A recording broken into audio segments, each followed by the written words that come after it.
Hello, hello, haven't done this in a while. Hello, my black and white brothers. What's my channel? I'm Alpha Anime, and this is What If Deku had half cold? No, what's okay, wrong chat, wrong. What if? What if Deku had half lava, half lightning?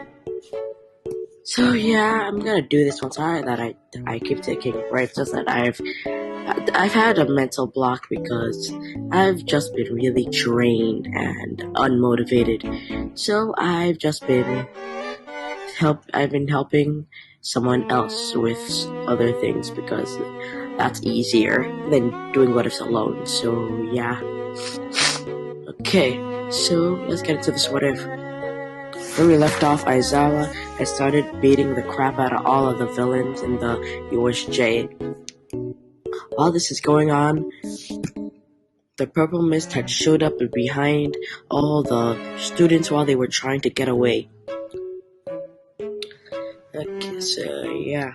When he shows up behind everybody, he starts to remark about how they are here to take down the number one hero, the symbol of peace, All Might.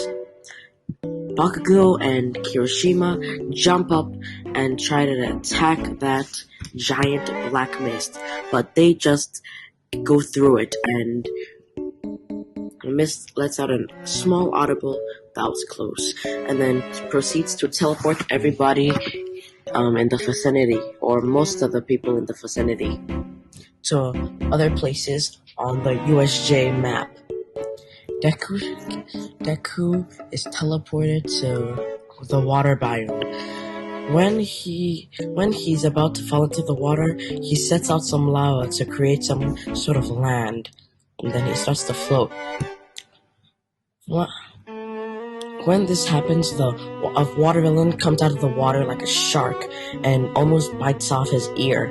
Deku dodges narrowly, then grabs him with his electricity arm and delivers the shock of that guy's life. Like, yo, he would have gotten less shocked if his daughter had gotten pregnant with his son. Okay, now, but why can I hear Sweet Home Alabama playing in the background?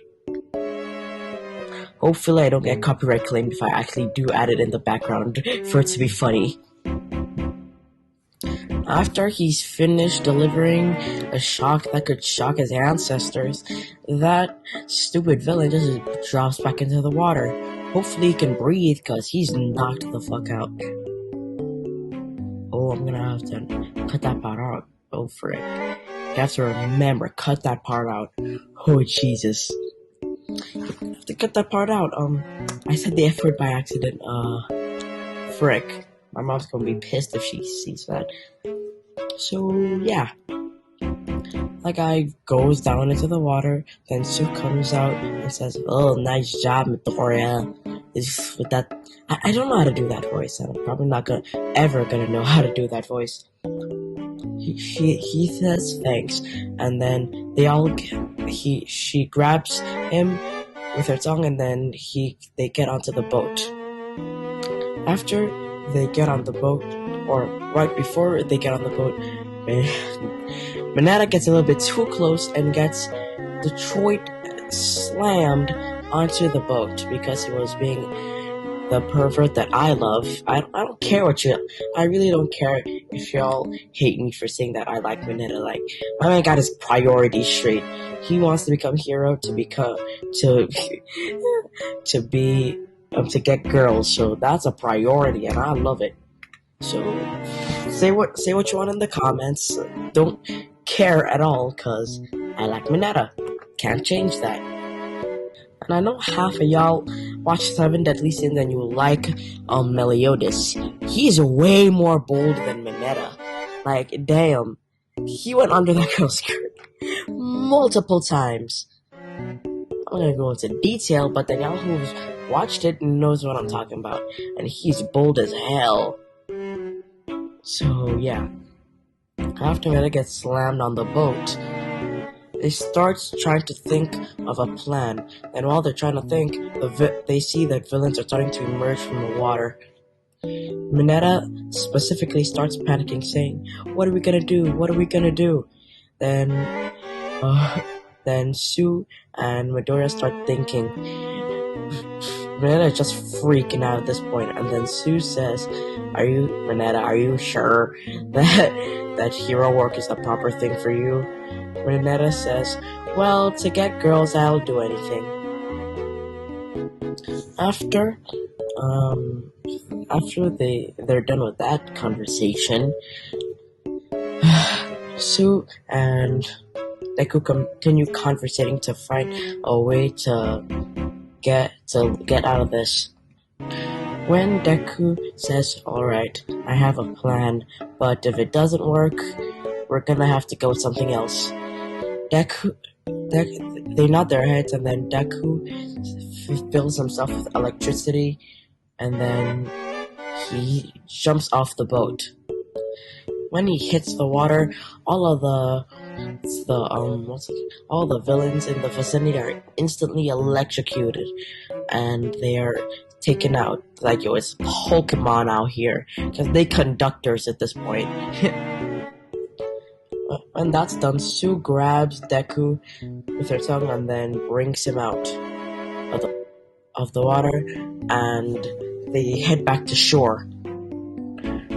When they get back to shore, they start to notice a few problems going on. First of all, there's some giant purple-black type bird thing with his brain showing, when there's some cyan person with hands all over his head, like a freaking weirdo.